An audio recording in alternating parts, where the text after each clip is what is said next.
sou Paulo Brandão, eu faço parte de uma leva de ouropretanos que resolveu sair daqui e estudar medicina na UFMG no início da década de 80. Essa turma foi liderada pelo Fernando Miranda. Fernando Miranda é um menino de maior inteligência que eu vi nos meus tempos de menino aqui em Ouro Preto.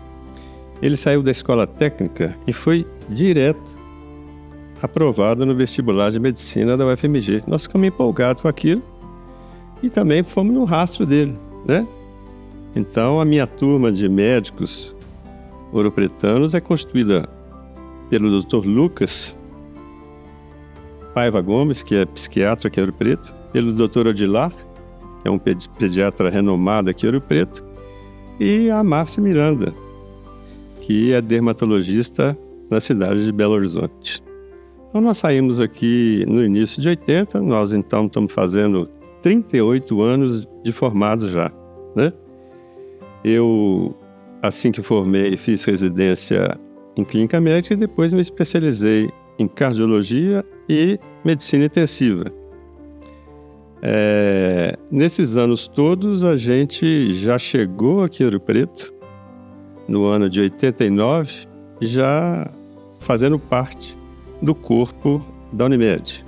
A Unimed já tinha uns 3, 4 anos de inauguração, mas ela passou a ter uma dinâmica maior nesse ano, onde nós fizemos todo um empenho para que essa cooperativa tivesse hoje, tantos anos depois, o perfil que tem. E é um orgulho a gente estar até hoje nesse grupo. Naquela época, no ano de 1989, não existia muito essa questão de vamos convidar, não. Era assim, quem está na área aí? Olha, nós estamos precisando de compor um grupo, né? Então, naquela época, eu atendia na Clínica Vila Rica. Essa Clínica Vila Rica funcionava na Avenida Vitorino Dias.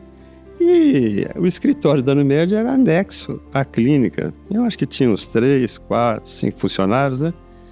A Vera, que até hoje está com a gente aqui na Unimed, foi pioneira nesse empreendimento, né? Ela já participava da Unimed nessa época. E daí para frente foi uma luta constante na busca desse equilíbrio com a cooperativa. Nesses quase 40 anos que nós estamos andando por aí, nós tivemos apoio da Unimed em várias ações. Algumas ações pertinentes à cooperativa e outras ações externas. Ações na universidade, ações na Santa Casa, né? Então, eu acho que o maior desafio que nós enfrentamos nesses anos todos foi tirar a Santa Casa da Padre Rolim e trazer a Santa Casa da Zé Moringa, aqui na Bauxita.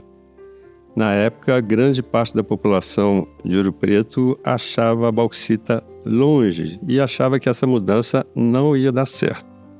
Essa mudança foi feita com muito sacrifício, com muita luta, e eu lembro que assim que nós estabelecemos na sede nova aqui na Bauxita, eu estive aqui numa reunião da Unimed e nós discutimos como a Unimed poderia dar um apoio nessa fase inicial da implantação da nova Santa Casa no ano de 2001.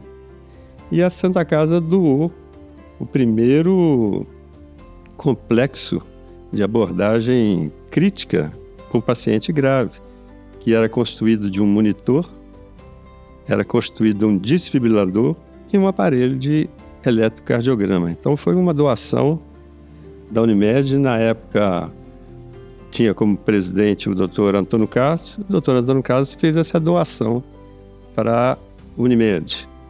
Da mesma forma, essa mesma diretoria da Unimed nos ajudou muito 5 anos depois, quando nós fundamos dentro da Santa Casa a unidade de terapia intensiva. A unidade de terapia intensiva começou a funcionar no ano de 2005 e um ano antes nós nos preparamos através de um curso financiado pela Unimed que funcionou nas dependências da então Escola Técnica de Ouro Preto.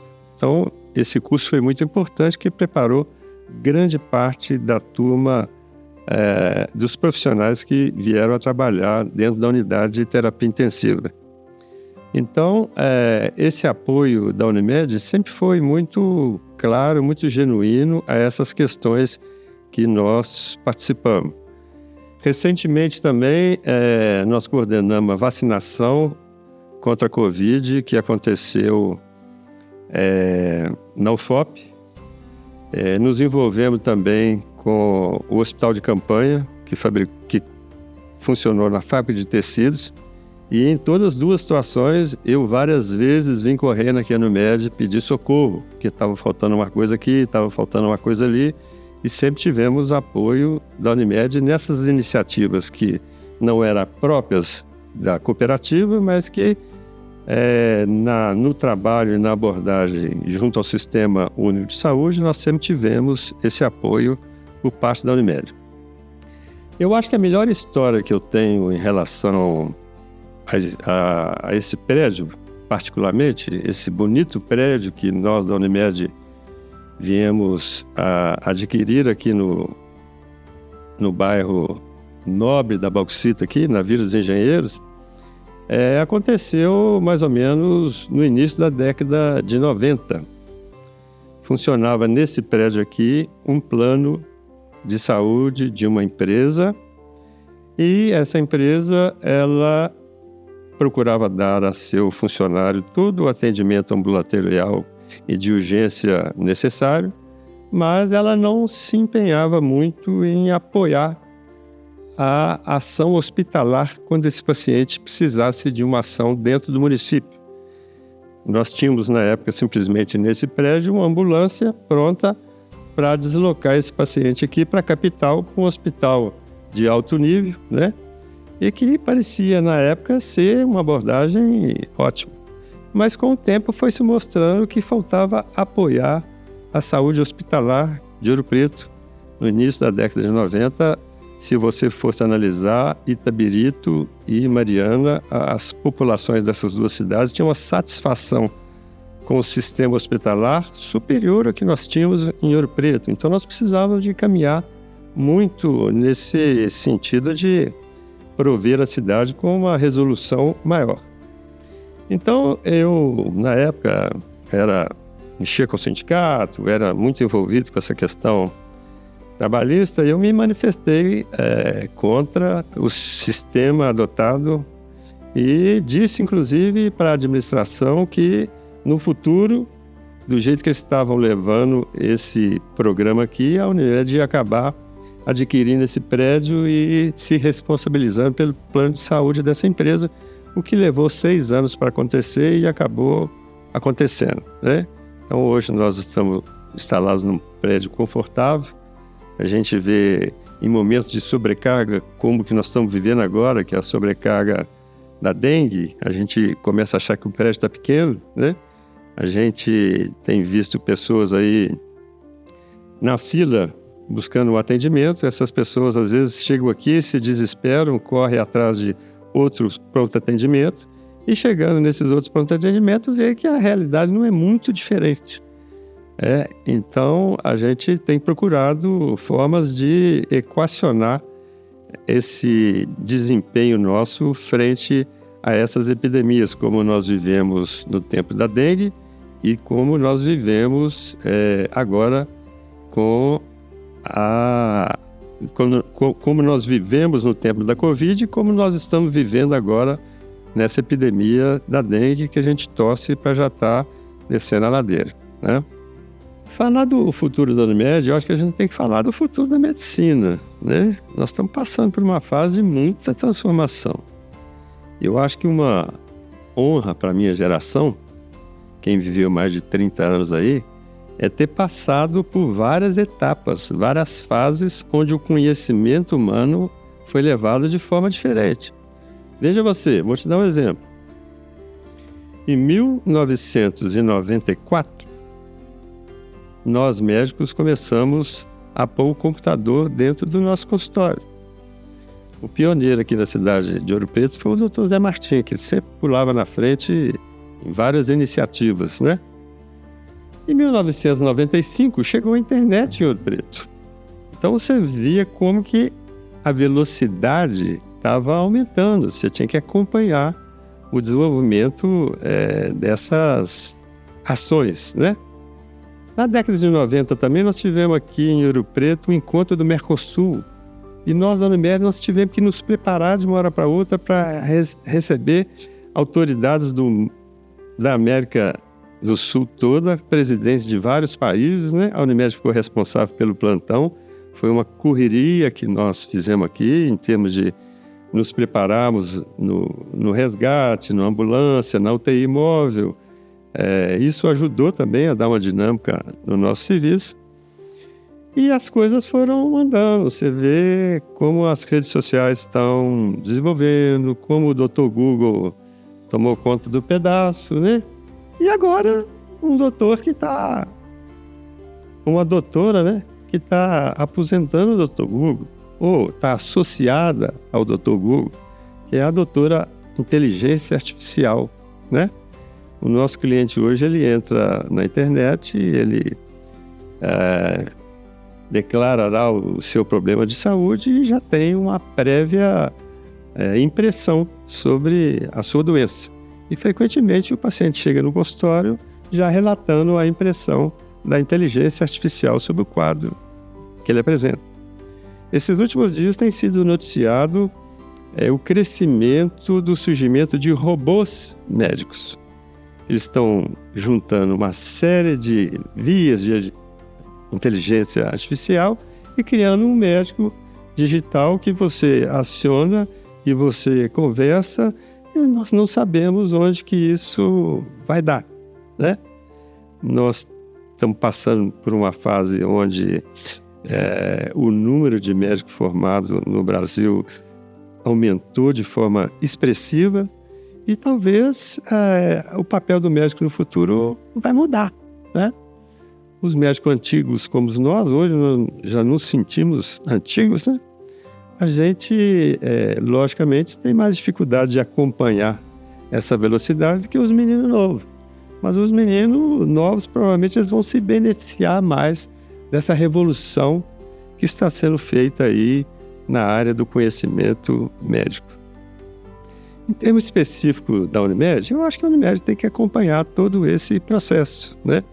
Durante a fase que nós convivemos aqui com a epidemia do Covid, nós começamos a desenvolver pela primeira vez a consulta à distância, né?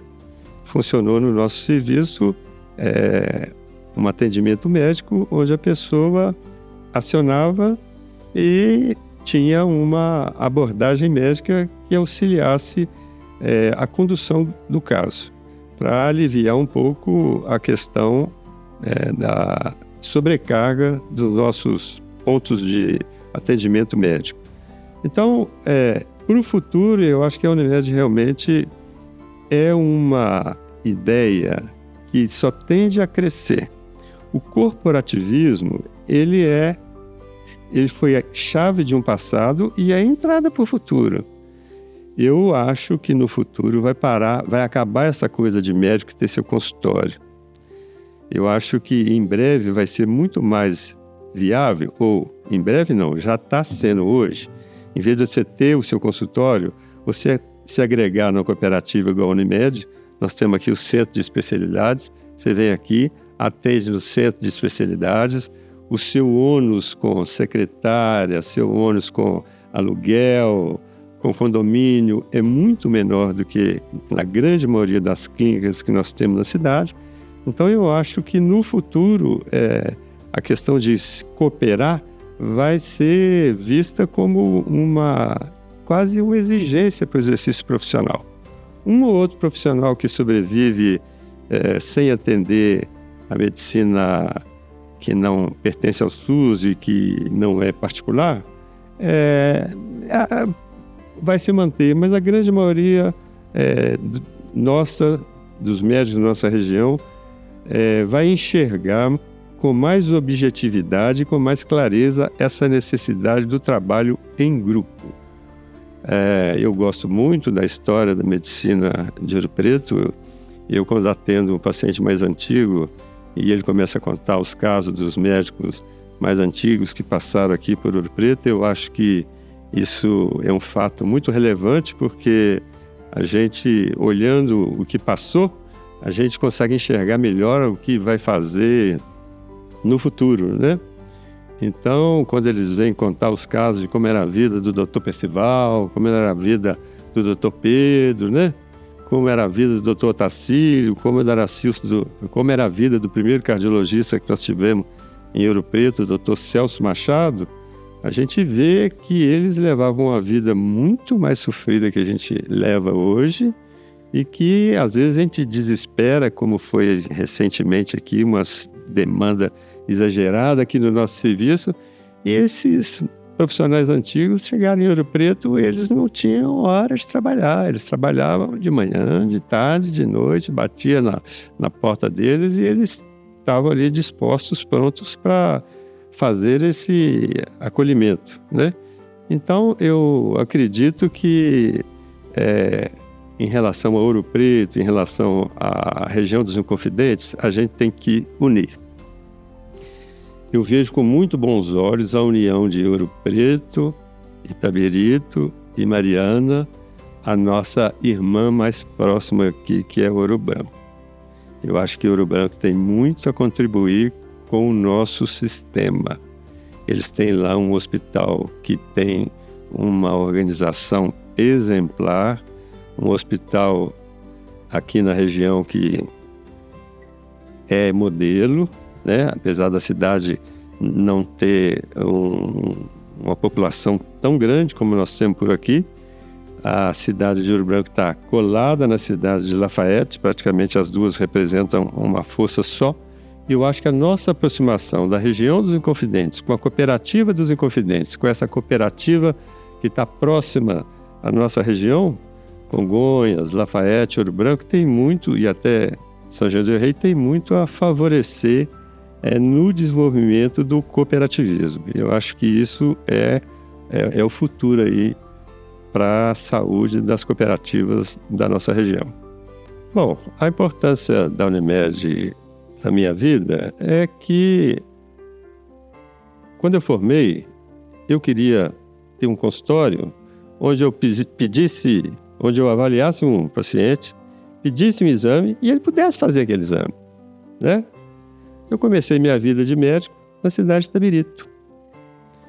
Lá existia o convênio da Vale, poucas pessoas, o convênio da Caixa Beneficente Queiroz Júnior, que era a usina metalúrgica lá da cidade, e não existia convênio. Praticamente o doente que ia ao consultório, mais da metade era um doente que pagava do próprio bolso.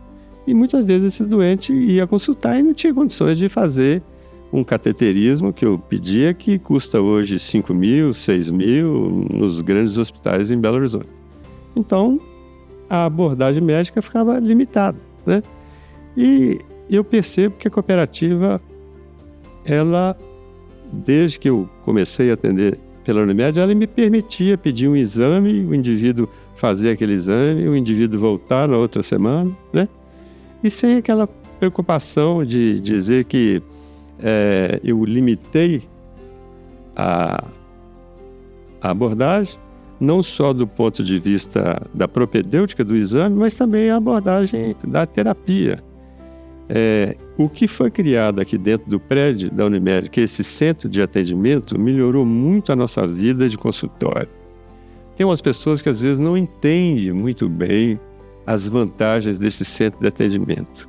Mas a gente que trabalha no dia a dia no consultório, é uma tranquilidade para a gente, porque nós temos dentro de uma cooperativa, eu atendo uma pessoa no consultório, eu não tenho condições de oferecer para aquela pessoa uma segurança naquele momento que eu preciso de um exame rápido, eu preciso de uma monitorização, eu preciso de uma abordagem de quem vai ficar ali do lado pelo menos algumas horas, né?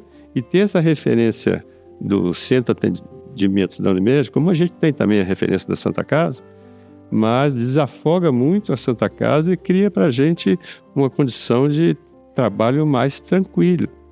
Então, para mim, a importância de ver a Unimed apoiando o serviço médico nesse sentido é o prazer de poder exercer a medicina de uma forma mais gratificante, de uma forma mais resolutiva. Esse prazer não é só um prazer médico, é um prazer ouropretano, né? Então eu digo assim, que meu prazer é que eu nasci aqui na Vila Operária, eu sou de Sarameia, e Sarameia era uma roça. Quem morava em Sarameia, quem morava na bauxita, era chamado de pé de pomba, porque a cor da bauxita sujava o calçado do sujeito e aquilo não saía do pé nunca. E esse pé de pomba, de uma hora para outra, passou a ter o hospital funcionando na bauxita, o pronto atendimento, que eu também me envolvi, que saiu daquele lugar sem nenhum critério higiênico que funcionava na Água Limpa e veio funcionar aqui perto do hospital, que tem agora o fórum, que tem agora os hipermercados das cidades soltos por aí, que tem agora uma universidade que mais que dobrou a sua capacidade de cursos e números de alunos, né? E que tem aqui esse prédio maravilhoso da Unimed. Então nós que somos Saramenha, nós temos a maior alegria, a maior satisfação. Eu era menino aqui nessa cidade, morava em Ouro Preto. Eu nasci aqui, mas fui criado em Ouro Preto. Mas todas as férias eu estava aqui com meu avô. Meu avô tinha um boteco aqui embaixo na Alcan e ele recebia os jornais do Estado de Minas. Eu montava na bicicleta e ia distribuindo o Estado de Minas na casa dos engenheiros, da casa do Dr. Percival, aqui na Vila dos Engenheiros, né? Então era um sonho para mim, que ficava caçando murici nesses matos aí, um dia ver a bauxita como centro de tanta importância na cidade de Ouro Preto, e a cidade de Ouro Preto assumindo a sua vocação de turista, de um centro turístico e um centro funcional, um centro administrativo que tende a crescer cada vez mais aqui no nosso pé de pombo. Então isso é uma satisfação, isso é um orgulho, viu? Pois é, então eu, depois de 38 anos de formado, logicamente eu desejo continuar fazendo medicina, mas eu pretendo me dedicar a outras atividades também, né? A gente já sabe que 2/3 da vida passou, né? Falta 1/3. Então a gente tem que procurar viver esse 1/3 intensamente. Eu já me aposentei na universidade, estou no processo de me aposentar na prefeitura, já me aposentei na Santa Casa, né? E pretendo exercer outras atividades, né? Relacionada à literatura, relacionada à poesia, relacionada à música, né? Eu acho que a gente, durante esses anos que passaram, a gente ficou muito com uma dedicação muito intensa para a área médica, e eu acho que agora é hora de aproveitar um pouco, dedicar um pouco mais para a família, né? Que a família acabou sendo muito sacrificada nesses momentos de sobrecarga de trabalho, né? Então, acho que é uma fase boa da vida, é uma nova fase que está começando, e a gente espera continuar exercendo a medicina, porque eu acho que médico só para de exercer a medicina como parou o Dr. Caran, né? O Dr. Caran atendeu até quando ele resolveu subir lá para cima, né? Então é um exemplo que realmente a gente tem e pretende seguir aí.